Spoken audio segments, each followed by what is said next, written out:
Hello and welcome. I'm Katrina Pratt Roebuck, and I am the CEO of Uplifme. Uplifme is a resource hub that shares information on social service events happening across the country and highlights the good work of organizations here in Philadelphia. So today I have with me Dr. Gregory J. Allen, who is the founder and CEO of the Overbrook West Neighbors. So, Greg, welcome and thank you for being here. Thank you, Katrina. It's a pleasure. So, can you start off by telling us what the Overbrook West Neighbors organization does and the folks that you work with? So we are Overbrook. Um, that shape over my right shoulder is the shape of our neighborhood. There's no place called Overbrook West. Mm, But own is the message we want to give to our neighbors. okay. Because this is our neighborhood. We've lived here for generations. And so we have three primary goals. One is to look out for each other. Mm, We've got a large senior population, some mhm. young folks, some young families. We look out for each other, Overbrook style.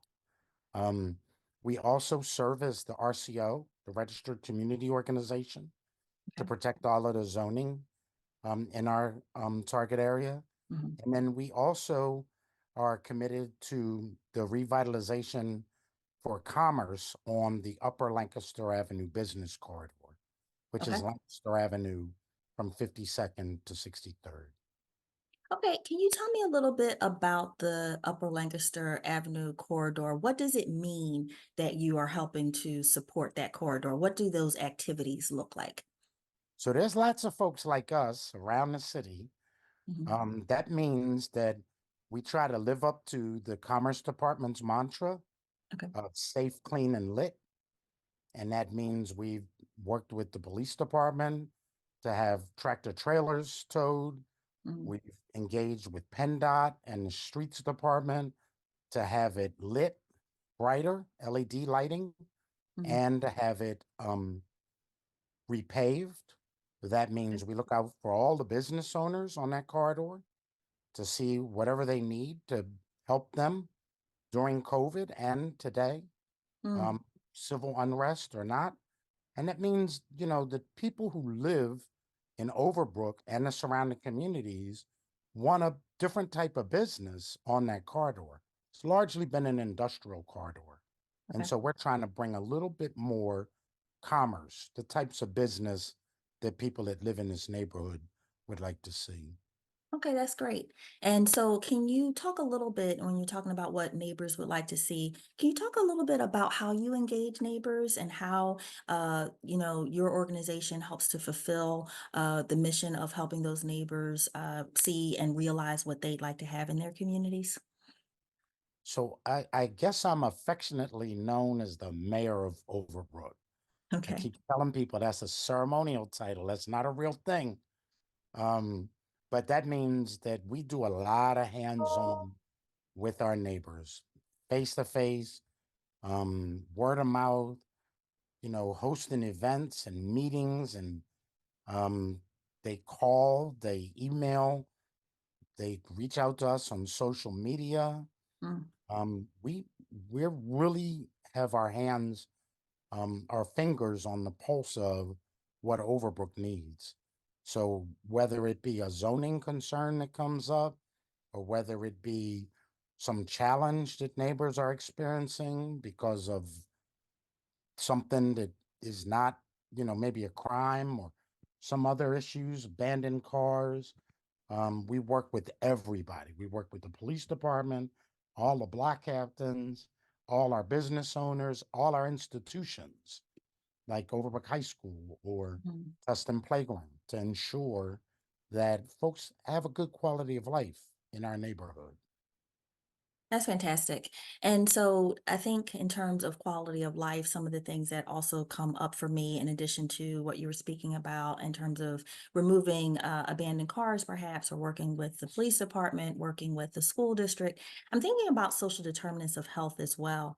And is that something that you also are looking at? Are you looking at things like if there is fresh groceries in the neighborhood that people can access, other resources that addresses social determinants? Is that something that falls within the purview of your strategic vision?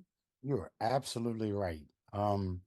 Grocery stores, we're fortunate to be in the middle of two, Okay. um, one at 52nd, and then I guess there's one further up in Wynwood. But for Hmm. folks who aren't able to drive, I mean, it could be a little bit of a drive or a hack. We're looking at healthier food.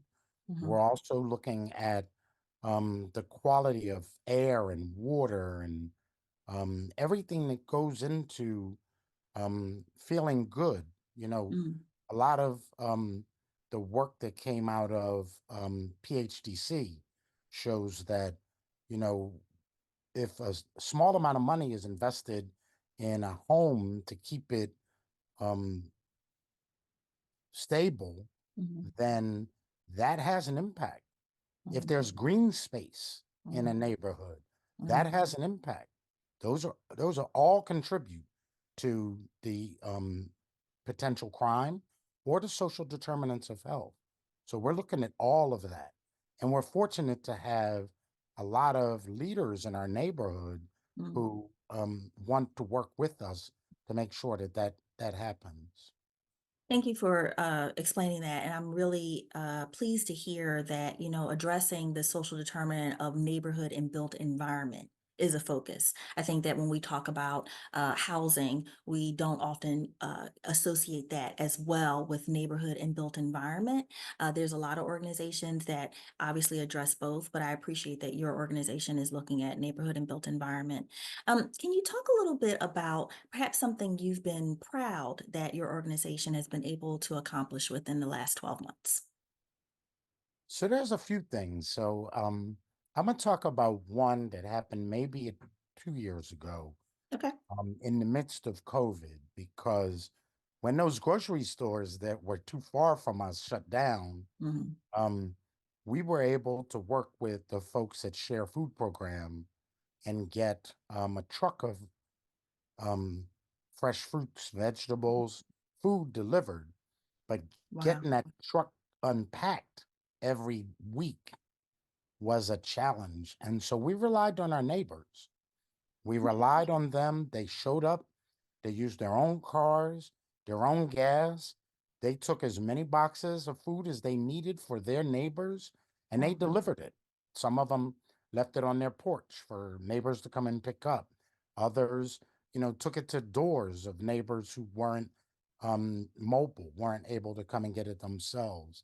But that was 500 boxes a week, a tractor trailer, over 65 weeks, Hmm. um, some 30,000 boxes of food valued over $1 million. And we relied on our neighbors to get that done. Um, and so I'm really proud of that. In the That's last amazing. I'm year, sorry. That's thank amazing. I you. just wanted to say that. Go ahead to your next No, point. I'm really proud of it.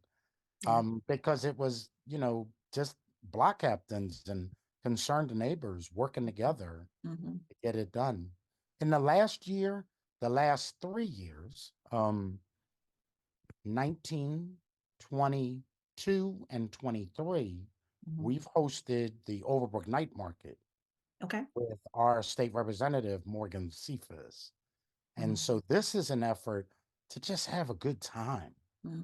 but also to bring positive attention to the Upper Lancaster Avenue business corridor.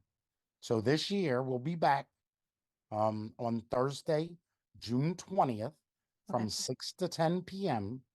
We close the corridor from 63rd to 61st, and we Okay. bring out 40 food trucks and a family zone, and everybody just has a good old time. Safest place to be in Philadelphia is on the Upper Lancaster Avenue corridor, business corridor, on June 20th from 6 to 10. We have a good time. That sounds great. And we will definitely put those details in the notes. So thanks for sharing that with us. And I just want to think about what you said about both the night market and the distribution of food resources. You've used volunteers and you've used people from your neighborhood. Can you talk a little bit about your volunteer engagement? So if folks want to volunteer and have not volunteered with your organization as of yet, how could they do so? Absolutely. So, so for the Overbrook Night Market, they can visit our website, Hmm. which is the Overbrook Night Market dot org, or Okay. is it dot com? The Overbrook Night Market.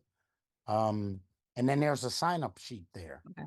Um, we have plenty of stuff for people to do, and everybody gets a free meal and a T-shirt, and they get to participate in making Overbrook the best place to have a good time on that day. Um, for the rest of what we do, we try to coordinate volunteers throughout our neighborhood, but particularly for our institutions. So there's always some opportunity to work with us at Tustin Playground, the Okay. place where the greats play. I gotta give a plug for Tustin Playground.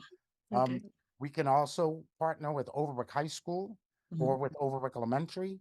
And then there's lots of stuff that we do. The Philly Spring Cleanup is coming up on Saturday, April 6th. Okay. We do it from 9 to 12. It actually continues till 2, but we'll do maybe 20 blocks and 3 major projects, always Tustin, and then maybe the business corridor. Last year we did the 59th Street Bridge. So volunteers are always welcome, and they can reach out to us on social media at Facebook or Instagram at Overbrook West Neighbors. Okay, great.